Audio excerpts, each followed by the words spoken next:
আসসালামু আলাইকুম, সবাইকে স্বাগত আমাদের নতুন একটা ব্লগে। তো এখন সকাল 10টা বাজে নাই, 9টা বাজে। তো আজকে একটু বেলা হয়ে গেছে আমাদের মুরগির খাবার দিতে। তো এক জায়গায় একটু যাওয়া হয়েছিল, তো ওই জায়গায় গাইছে। তারপরে এখানে খাবার দিতে এসে বসছি। তো মুরগির খাবার টাবার দিয়ে তারপরে আবার যাইতে একটু এই যে চুল দাড়িগুলো শেষ করতে, অনেক বড় হয়ে গেছে, পাগলের মতো দেখা যাচ্ছে। চুল দাড়িগুলো কাটতে হইব। হ্যাঁ, তুমি চুল কাটবা? আচ্ছা, কাটো নেই। তো আইসে বসছি খামারের সামনে। আমাদের ছোট বাবু, ওই যে বড় জন আমার আহা, তখন ডিঙ্কা ডিবের করে আগে পানি দিব, তারপরে মুরগির খাবার দিতে হইব। তো দেখতে থাকেন, আমরা মুরগির খাবারটা দিয়ে তারপরে যাবো একটু বাজারে। রুটি খাইবে? খাইও নি রুটি? যাও ডিঙ্কা ডিবের করো, তালাটা খুলো। ওই যে চাবি এর কাছে, আনাসের কাছে, পর্দাটা ফালে দাও। তো ওমর আমারে সাহায্য করে প্রতিদিনই, প্রত্যেক দিনই ও আমারই করে, কারণ এতগুলো মুরগি আর ডিঙ্কার অনেকগুলা। তো সেই কারণে দুজনে মিলেই করি। তুমিও যাবে? তো দুজনে মিলেই করি।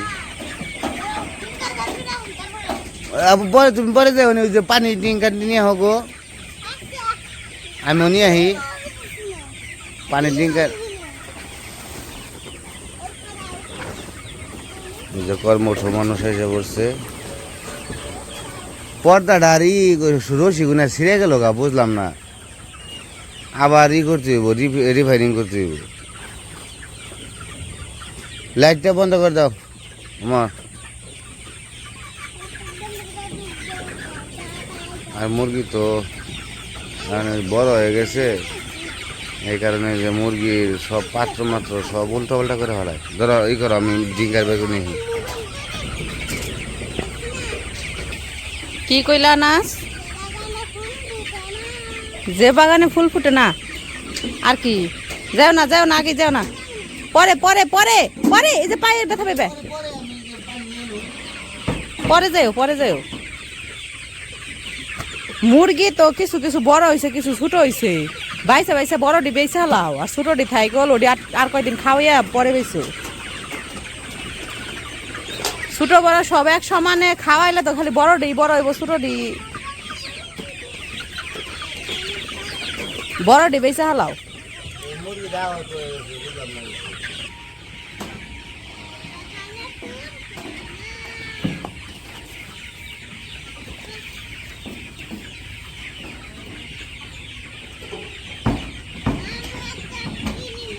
এনে না কলের পরে পানি আছে, যাও।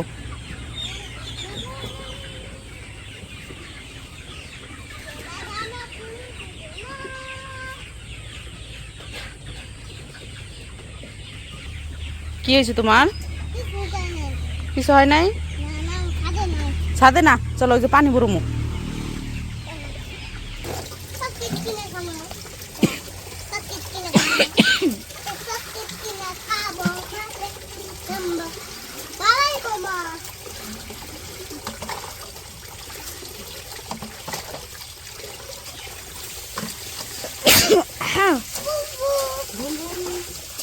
পানিগুলো ভরে দেই, পানিগুলো নিয়ে তারপরে খাবার দিব। বাবা কিন্তু খাবার আনতে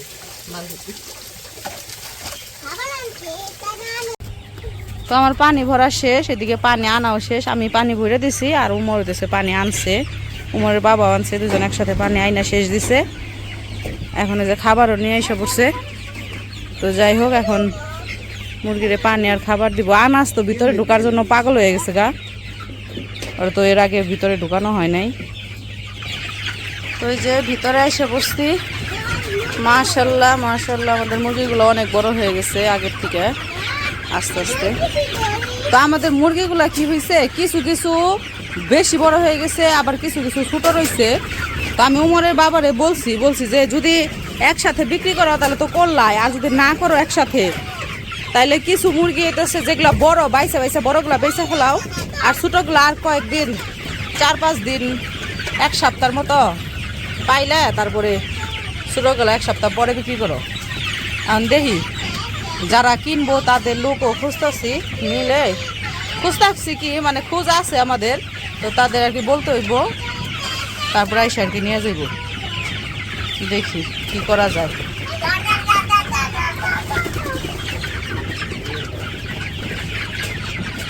এখন তো সবগুলা সমানই দেখা যায় গো, ছোট তো দেখা যায় না। ছোটগুলা বড় হয়ে গেছে, ওই দিন দেখছিলাম না ছোট বড় হয়ে গেছে। অল্প কয়েকটা আছে ছোট, কিন্তু তারপরেও প্রায় সবগুলা কাছাকাছি হয়েছে, মানে সমান সমানই দেখা যায়।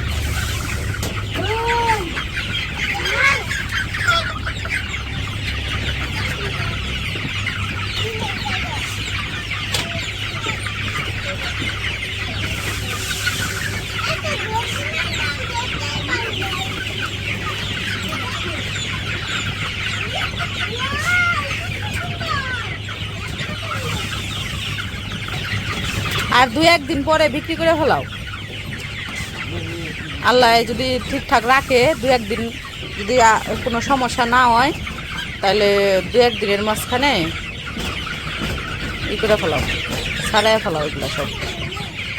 তারপর আবার তো মুরগির ঘরও পরিষ্কার করতে হইব, এগুলা বিক্রি করার পরে মুরগির ঘরটর পরিষ্কার কইরা আবার যদি আল্লাহ তুলতে দেয়, তাহলে আবার নতুন বাচ্চাও খাবো।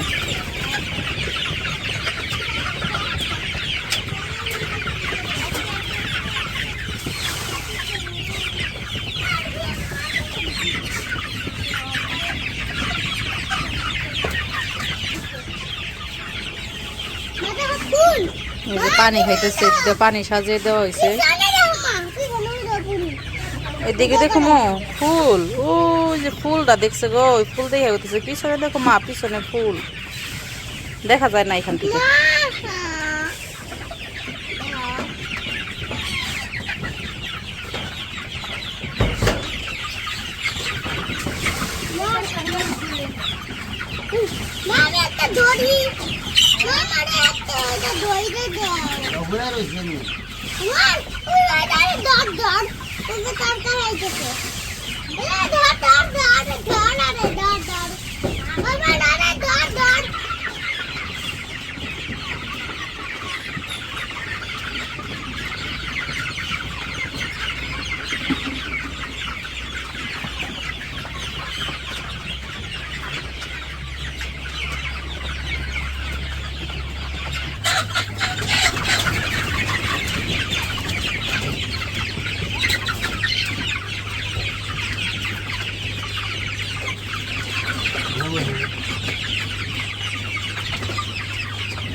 তো মুরগিরে খাবার দিলাম, মুরগি খাবার খাইবো।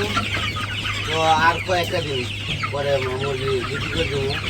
আশা করা যায় বড়গুলা যেগুলো বেশি বড় হয়ে গেছে ওইগুলো বিক্রি করতে, আর সেটা যদি একটা থাকে তো থেকে দেবো, সমস্যা অনেকটা। একটু সবগুলো তো সমানে বড় হয় না, এগুলো সমস্যা। তো যাই হোক, আলহামদুলিল্লাহ মুরগি মোটামুটি ভালোই আছে। তো ভালো থাকতে থাকতে বিক্রি করে দেবো। তো অনেকগুলো আছে কেজি চাইছে, অনেকগুলো আছে 800-900 এরকম আছে। তো দেখা যাক, আল্লাহ কোন পর্যন্ত নাই। তো দোয়া রাখবেন, তো সুস্থভাবে জানি মুরগিগুলো বিক্রি করতে পারি। তো মুরগির খামারটা নিয়ে একটু চিন্তা নিয়েছি, মুরগিগুলো নিয়ে যে পর্যন্ত না সে দিতে পারবে পর্যন্ত জীবনটা শান্তি দেবে না। যাই হোক, আপনারা ভালো থাকবেন, সুস্থ থাকবেন। আজকে আর ভিডিও বড় করবো না। তো আল্লাহ হাফেজ।